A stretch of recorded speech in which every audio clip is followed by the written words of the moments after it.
Martín. Bueno, pues si os pregunto por un festival musical con las últimas vanguardias musicales a nivel mundial, posiblemente me diréis Sonar. Pero si además a este festival le añadimos un congreso que genera la industria creativa, que trae cultura digital y trae también tecnología, la respuesta es Sonar +D. Tenemos aquí al creador y al responsable del proyecto, José Luis de Vicente, que nos contará más sobre su proyecto. Adelante.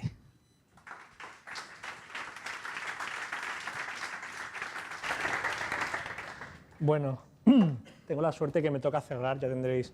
Probablemente sospecharéis que ya os habéis abrazado, os habéis levantado, habéis mirado a la pared, os habéis cambiado de sitio y como yo soy de Sonar os va a tocar bailar. No vais mal encaminados, no, ya en serio no, porque hay una razón por la que bailamos en sitios oscuros a altas horas de la noche con el volumen muy alto. Es probablemente una de las cosas que más vergüenza nos da. No, yo de hecho os voy a pedir más bien lo contrario, que os pongáis cómodos, porque os voy a contar una historia. Y a mí me gusta contar historias largas, personajes. Esto es como una serie, como una temporada casi entera de una serie.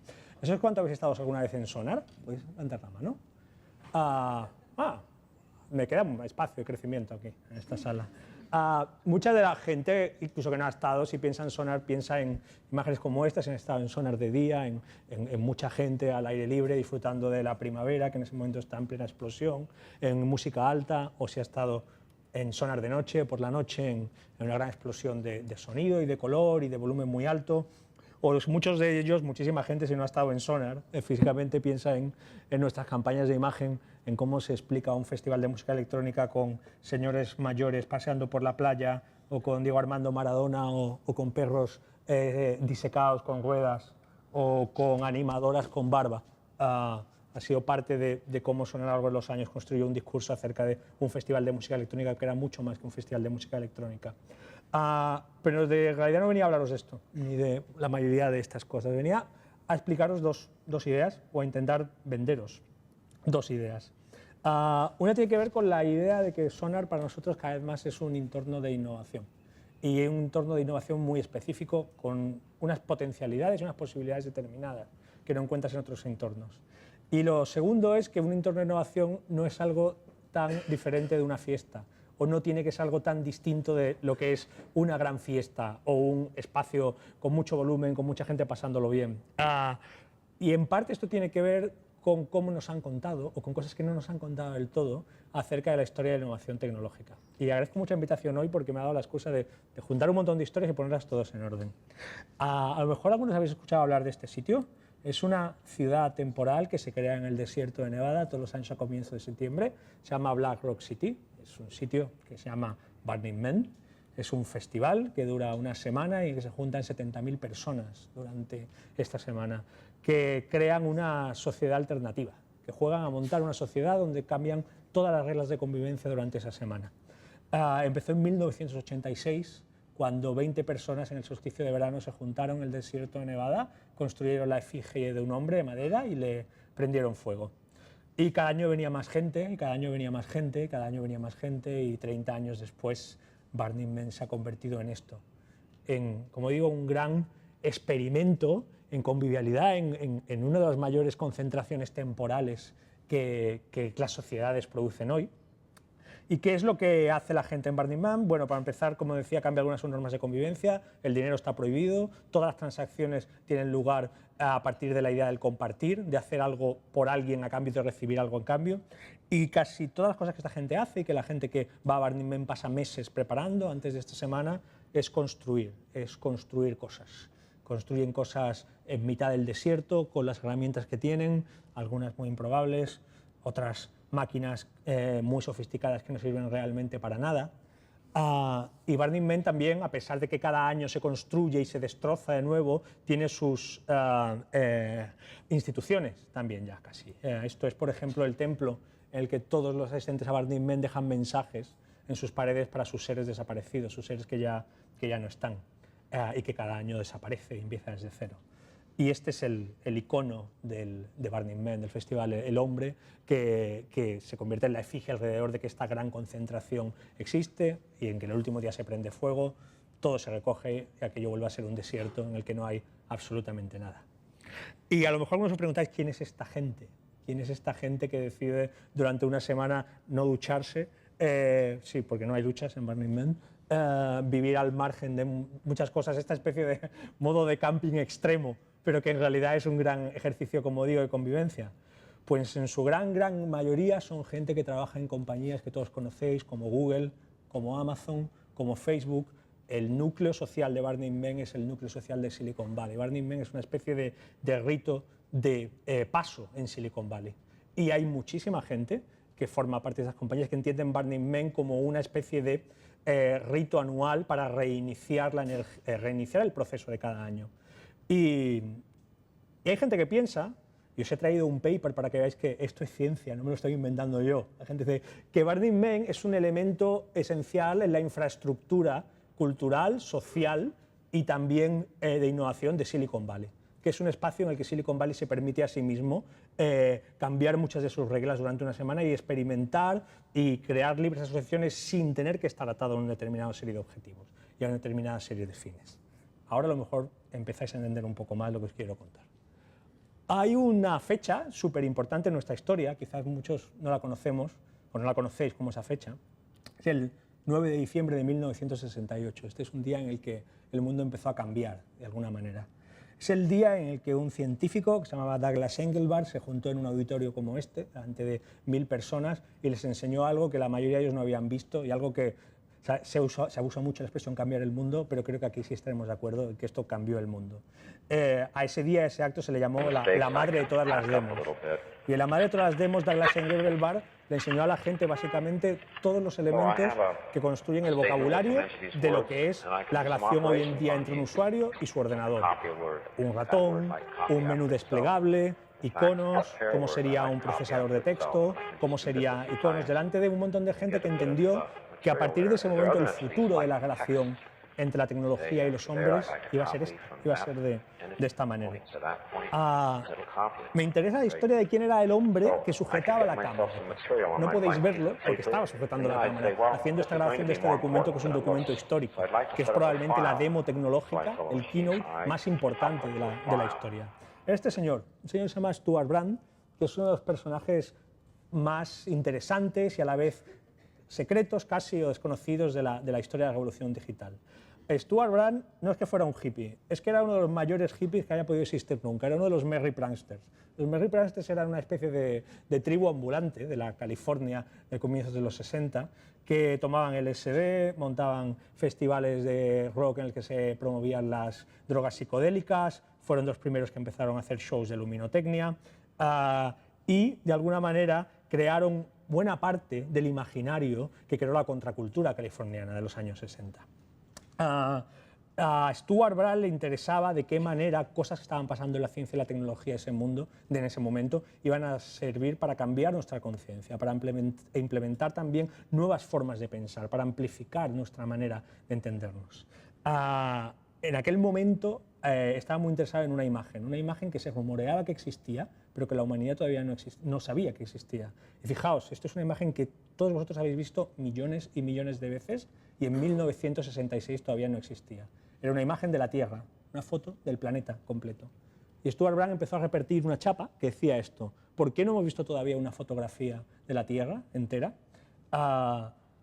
Un año después, en el 67, un satélite toma oficialmente esta foto y esta foto empieza a existir. Y Stuart Brand la convierte en el emblema de una publicación suya, el Whole Earth Catalog. El Whole Earth Catalog es la primera publicación importante, o casi la primera guía de la protoera digital, en el que él empieza a recuperar recursos, herramientas que iban a utilizar todos aquellos que estaban queriendo en ese momento, en la California a finales de los años 60, reinventar la sociedad, reinventar las maneras de vivir. Y había dos clases de personas que estaban muy interesados en el Whole Earth Catalog. Los lectores del Whole Earth Catalog eran básicamente dos clases distintas de personas. Unos eran los habitantes de comunas como Drop City, en Colorado. Drop City fue la primera gran comuna alternativa en la que grandes núcleos urbanos empezó a abandonar las ciudades y a instalarse en el campo para crear sociedades alternativas, para, como digo, experimentar con maneras de convivencia. Fue el auge de la mayor migración en un país desarrollado dentro de unas fronteras del propio país, que no estaba causada por enfermedades o por conflictos armados, sino por el deseo de la gente de crear una sociedad alternativa. La otra mitad de lectores del Whole Earth Catalog era la gente que trabajaba en sitios como Xerox PARC. Xerox PARC fue el centro de investigación en el que se inventaron muchas de las herramientas tecnológicas que usamos hoy en día, en el que, por ejemplo, Steve Jobs vio por primera vez un ratón y vio la idea de la interfaz con ventanas, con menús desplegables, que daría forma al ordenador. Y en este foco, en el espacio entre los hippies de las comunas y los investigadores de instituciones como Xerox PARC, de los primeros centros de investigación, empezaron a crearse o unirse un montón de ideas o a sumarse un montón de ideas, como que los ordenadores tenían que ser para todo el mundo, que todo el mundo tenía que tener derecho a tener acceso a un ordenador, que los ordenadores, decían, tenían que usarse para la gente en vez de contra la gente. Hasta ese momento los ordenadores eran símbolos de burocracia, de tecnocracia, de sistemas de control. Y es en este caldo de cultivo en el que gente empezó a meterse en garajes y empezó a crear herramientas para llegar a las manos de todo el mundo.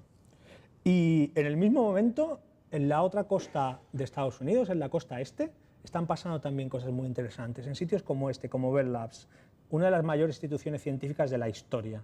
Aquí se inventó la radioastronomía, el transistor, el láser, el sistema de programación C++, 8 premios Nobel ganaron sus premios Nobel por el trabajo que hicieron aquí, en Bell Labs, una de las grandes instituciones llamada, en honor claro de Alexander Graham Bell, el inventor del teléfono.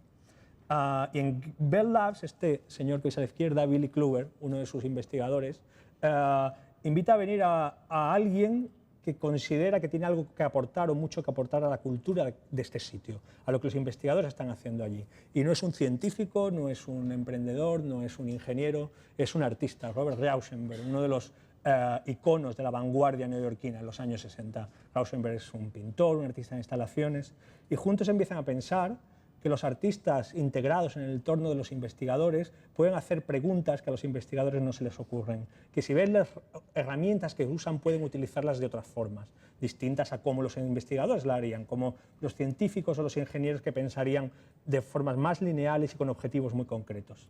Y empiezan un proyecto que se llama Experiments in Art and Technology, Experimentos en Arte y Tecnología, IT, sobre esta premisa, que los artistas y los investigadores no solamente tienen mucho en común, sino que tienen razones concretas para trabajar juntos y aprender los unos a los otros. El proyecto más emblemático de IT es este, 9 Evenings, 9 tardes de teatro e ingeniería, que no tiene lugar en un museo, ni en una empresa, sino en un gran hangar vacío, en un espacio industrial, no muy distinto a Sonar de Noche, si habéis ido ahí alguna vez.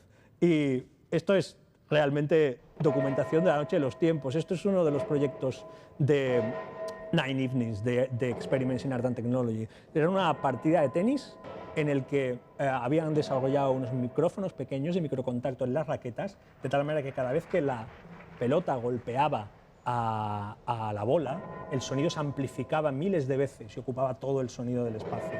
Y además, un foco se apagaba, de tal manera que cada vez se veía menos. Y cuando se había apagado por completo, porque ya no quedaban luces encendidas, a partir de ese momento se podía ver por pantallas con cámaras infrarrojas. Y esta fue la primera vez que la gente pudo ver imágenes a través de cámaras infrarrojas, una tecnología experimental que no había salido hasta ese momento de los laboratorios de Bell Labs. Lo que yo quería contar hoy aquí es que el mundo que habían soñado Billy Kluwer y Robert Rauschenberg, un mundo en el que artistas, científicos e innovadores trabajan juntos, se parece cada vez más al mundo de hoy. Se parece más al mundo que intentamos presentar y intentamos contar en Sonar y en Sonar Más D. Voy a poner algunos postales, imágenes del mundo de hoy, cosas que están pasando hoy, ahora mismo. Este es un colectivo de artistas, United Visual Artists, que hace grandes instalaciones con enormes elementos móviles. Trabajan sobre todo con la luz, fueron unos primeros que empezaron a utilizar sistemas dinámicos de luz con LEDs, y esta es una pieza maravillosa que se dieron para una iglesia, pero en realidad para la mayoría de gente United Visual Artists son más conocidos por haber sido los creadores de toda la imagen y todo el dispositivo en escena de un gran grupo, Massive Attack, que también cambió la manera de estar en el escenario, integrando datos en tiempo real, intentando sistemas de iluminación. Y para United Visual Artists hacer un proyecto artístico, un proyecto comercial, no era algo necesariamente diferente. Eran solamente dos ámbitos en los que trabajar, o es. Pero además, en su investigación para desarrollar las tecnologías para hacer estas cosas, han desarrollado este software D3, que hoy en día es un software, una herramienta estándar en muchas industrias, en sistemas de proyección, en sistemas como en grandes musicales. Así que ya no puedes decidir si son creadores, si son innovadores o si son emprendedores. Estas categorías cada vez son más difíciles de determinar. O este artista, James George, al que se le ocurrió coger una tecnología que muchos habréis visto, la Kinect, la cámara de Microsoft, y no usarla como Microsoft se le había ocurrido para la Xbox, sino usarla de una manera distinta, para empezar a grabar vídeo de una forma que nadie se le había ocurrido, como una especie de gran escáner tridimensional que te permite moverte por la imagen. Y a él, a Jonathan Minard, a James George, se le ocurrió algo que a los propios creadores del proyecto no se les había ocurrido. Y por lo tanto le invitaron a que fuera el primer artista en residencia que trabajara en Microsoft Research y que ha trabajado en Microsoft Research con los propios investigadores que han creado la tecnología. También tenemos tecnologías que empezaron creando artistas y que hoy en día usa mucha gente fuera del ámbito del arte.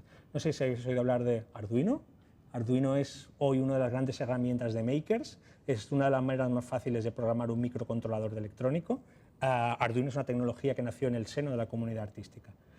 Y tenemos muchas formas de relacionarnos unos con otros, ambas comunidades. Tenemos hoy en día hackatones, por ejemplo, que juntan a creadores de las startups más importantes del mundo, como aquí Mike Krieger de Instagram, con algunos de los artistas más importantes del mundo del arte contemporáneo. Tenemos instituciones como esta, como New Inc., que es la primera incubadora, que no pertenece a un proyecto empresarial, sino a uno cultural. Es una incubadora de startups, en realidad, que pertenece a un museo en Nueva York, el New Museum de Nueva York, y que es para aquella gente que no sabe si definirse como artistas o como emprendedores, porque lo que hacen no encaja exactamente en ninguno de los dos plazos. Tenemos compañías que están abriendo las puertas de sus laboratorios a los artistas para que hagan una vez más cosas que a los investigadores no se les ha ocurrido. Este es un proyecto de Spotify, o más bien que un artista en residencia, Kyle MacDonald, realizó en Spotify. Aquí lo que estáis viendo es cuando dos personas en partes del mundo a la vez están escuchando la misma canción, exactamente en el momento en el que los dos hacen play en la misma canción, con menos de 100 milisegundos de diferencia. Y tenemos artistas en los sitios más insospechados. El CERN, la mayor institución científica del mundo, el acelerador de partículas, tiene un programa de artistas en residencia que trabajan con sus físicos. Y tenemos un nuevo discurso acerca de cuál puede ser el papel de las artes hoy en día en la educación y la innovación. Este es John Maeda, uno de los grandes creadores de las herramientas del arte digital, que hoy en día es socio de Kleiner Perkins, una de las mayores firmas de Venture Capital, de capital riesgo de Silicon Valley. Y es uno de los grandes ideólogos, uno de los grandes defensores de la idea de que frente a un modelo el que pensamos que las grandes competencias necesarias hoy en día, que tiene que fomentar la educación para crear una mejor economía, para crear más empleos, son lo que se llama en Estados Unidos STEM, es decir, Science, Technology, Engineering and Mathematics. Necesitamos un modelo STEAM, donde las artes sean parte de esta ecuación y formen parte del diálogo entre estos espacios.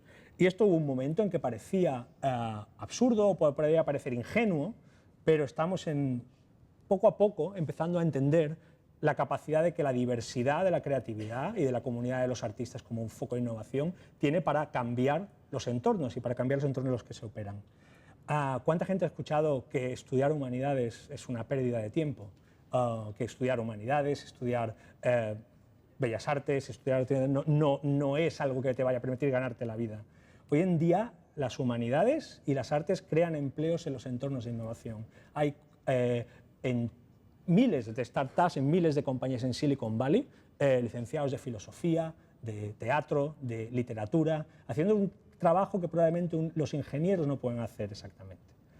Todas estas cosas y este mapa es el que nos ha llevado a crear un entorno como Sonar +D. Sonar +D pretende ser un espacio en el que entendamos que podemos hacer laboratorios donde se junten científicos, artistas, innovadores y tecnólogos, que todos tenemos mucho que aprender unos de otros, que un festival puede ser un gran laboratorio para pensar juntos, pero puede ser también un sitio que resalte que en la nueva cultura digital necesitaremos crear de forma muy fuerte estas relaciones entre las humanidades, las artes, la ciencia, la tecnología y la emprendeduría, pero también creer en que en la comunidad artística hay una serie de valores hoy en día que le sitúan en uno de los epicentros, quizá no el espacio central, pero desde luego uno de los coordinadas y los territorios fundamentales en los entornos de negocio.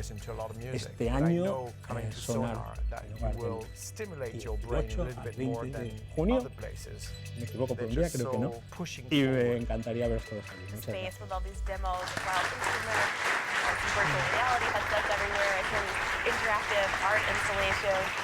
To be able to network, speak to people, ask for advice.